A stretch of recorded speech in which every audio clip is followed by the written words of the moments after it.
In Elden Ring, you are nothing without your weapons, so here are some that you should not miss. Now just know, there are a ton of weapons in this game, so narrowing them down to just 10 for a list is tough. It's really tough. Just keep in mind that these are our personal favorites. They're not necessarily the end-all be-all weapons in the game. Sometimes those and build guides and stuff takes months to show up. These are just weapons that we really like, and also some that are just generally helpful at certain points in the game. So let's get started off with number 10. Let's talk about the Twin Blade plus Blood Flame Blade. Have you ever tried to use a double-sided lightsaber in a Souls game?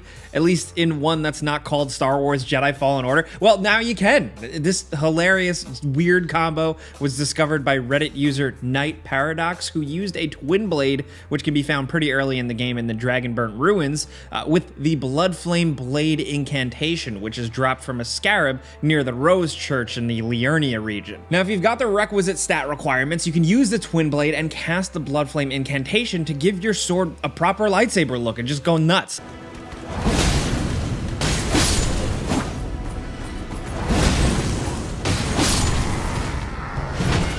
It's easy to make this sort of combo look awesome with a few clips, but really it's just to look cool, and that's about it. You know, the actual Blood Flame power doesn't last that long. Still, just casting the spell kind of looks like you're powering on a lightsaber, and it's just an all-around cool weapon and magic combo that's not too hard to get your hands on.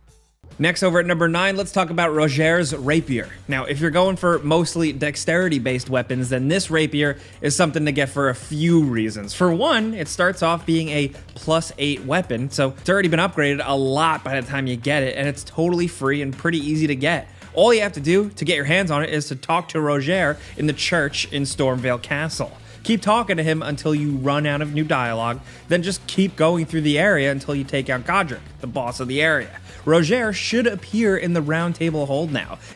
Always good to see you safe. So, what do you need? And if you tell him you killed Godric, he'll reward you with his sword. Now, the fact that it's already upgraded so much is really the best thing about it. Otherwise, it's a pretty standard rapier, but all those upgrades really do make a difference and give you some leg up. It's a powerful weapon with low stat requirements that's great for a dex magic build, so get it if you can. Now next at number 8, let's talk Lestat's Glintstone Staff. Found in Celia, town of sorcery after killing the bosses there, this staff is an awesome weapon for a single reason. Its intelligence scaling is huge. The requirements are no joke though. You gotta have 52 intelligence just to use this thing, so it's really only good for the dedicated sorcerer, but if you are one, then this thing is absolutely essential.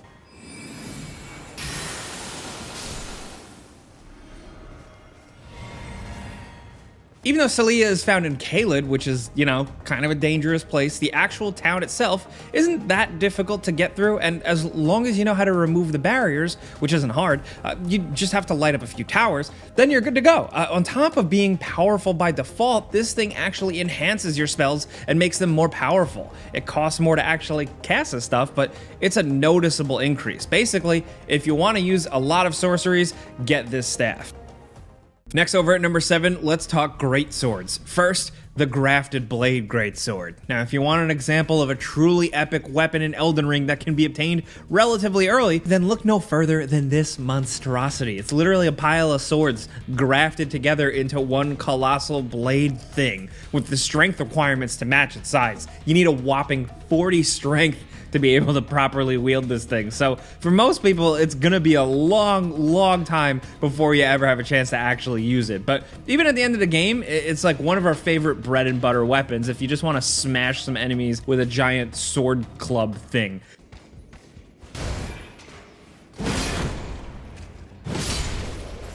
Now, the funny thing about it is that it's actually one of the first weapons you get, too, depending on how you play. You can get it off the Leonine Misbegotten boss in Castle Morn. It's a boss that's actually pretty easy to take out fairly early in the game as long as you make it through the castle keep okay. I guess I just wanted to tease you with the kind of crazy weapons you can get in this game because nobody's actually using this thing that early in the adventure. And yeah, it's obviously also an homage to the Iron Throne from Game of Thrones, so it's a pretty cool little Easter egg on top of that. Oh, and speaking of greatswords, the Star Scourge Greatsword. This thing is so good that it just has to be mentioned. You get it from the finger reader in the Round Table Hold with the remembrance drops from the Radon boss, but it's crazy good. Yeah, it's got a pretty steep strength requirement and its scaling isn't the best, but this thing is so naturally strong that it makes up for it, and its unique properties make it even better. Its ability, called Starcaller Cry, is just nuts. First, it sucks in any nearby enemies, which you can use as an opportunity to attack, or you can follow it up with a massive explosion that does impressive damage. So its skill is great, the weapon is good, and to really top things off, if you switch to two-handed, you could dual wield two of these things, just like the boss could. Running around with two swords nearly as big as you looks ridiculous, but it's nothing if not effective. Radon is a bastard of a boss fight, but he's worth taking down just for this. It's that good.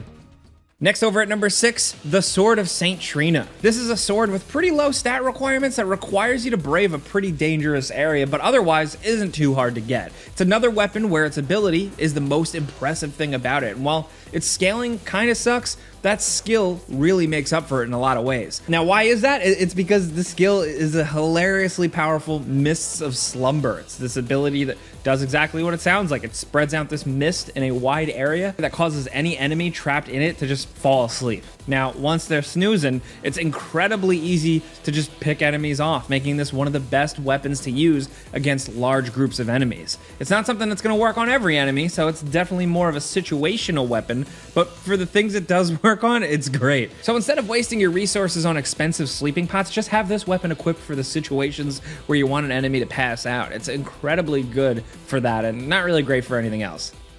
Next, over at number 5, having a good bow is important for certain situations in Elden Ring, and you don't come across them too often. Found pretty early in the game, you can easily use this, the horn bow, for the rest of the game if you want. Its scaling isn't great, but its base damage and its unique passive ability to do magic damage make it so you'll always be doing pretty good damage to enemies, regardless of their defenses. To find this thing, just look under the bridge to the Hallowhorn grounds in the underground river area, which is found early on in the Limgrave region. You get to this specific part from an elevator near the minor Erd tree in the Mistwood. Now, it's one of the few things that's not particularly well hidden, but easy to miss. We went through a huge chunk of this game without a bow and only found this thing much later by accident, so don't make the same mistake that some of us did. It's really a pretty great weapon that you'll want to hold on to, and it can make a lot of tough encounters and certain mobs much easier if you use it right. Next, over at number 4, faith builds. Haven't gotten like a lot of love on this list, so here's a weapon for you guys. The Coated Sword is found pretty late in the game in the capital city. You actually find it in the real Round Table Hold, and it isn't hard to get, but this is an area that's locked off until you beat at least 2 shard bearers. So it's an area that'll take a while before you really get to explore it. Still, this weapon is so good that it's worth the wait. It's basically this game's version of the lightsaber, a sword made of runes that has an awesome ability to completely bypass shields of any kind. That's what makes this thing so great, how it just blows through any and all defenses. It's awesome, it's fantastic. Now, you need a pretty high faith stat to use it, so this one is basically for faith-based magic users only, but for anyone who has that build, this is a great weapon to look for. It's cool as hell looking, and it's shockingly powerful, and if you're far enough in the game, it's not too hard to get.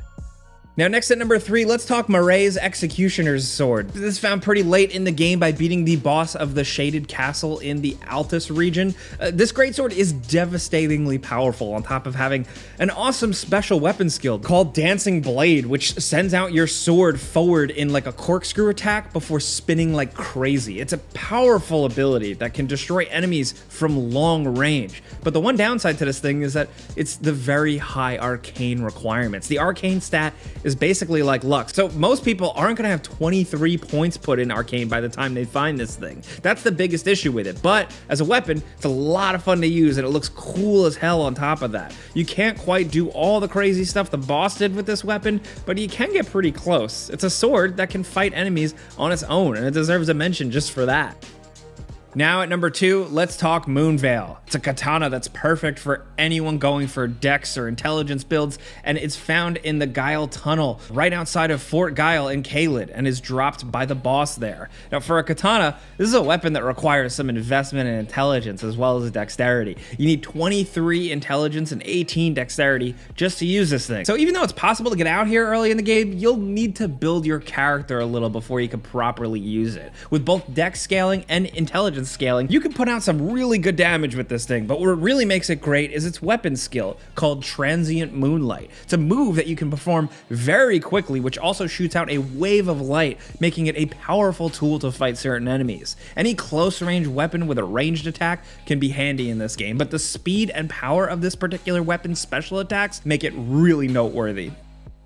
Now at number 1, let's talk the Dark Moon Greatsword. Now this weapon, modeled after the famous Moonlight Greatsword that's appeared in basically every From fantasy game going all the way back to King's Field, is absolutely worth hunting down, if only for bragging rights at least. Its special skill, called, no surprise here, Moonlight Greatsword, is incredibly powerful, but actually using this weapon isn't easy, as it's got a shockingly high intelligence requirement. So even though it's like this gigantic sword, you gotta be a mage to actually use it. That's not the only thing holding this weapon back. It's also incredibly hard to get, requiring you to play through a long and convoluted quest with a ton of steps that all revolve around assisting Rena the Witch. So it's complicated and long, and there's just no way we can really even summarize what you have to do to even get it here. So just look up the details if you're really curious. This is a quest worth playing though, as it's actually required if you want to get to some of the most secret parts of the game. There's even a boss or two locked behind it, so it's a quest well worth pursuing, even if you don't care about getting this awesome weapon.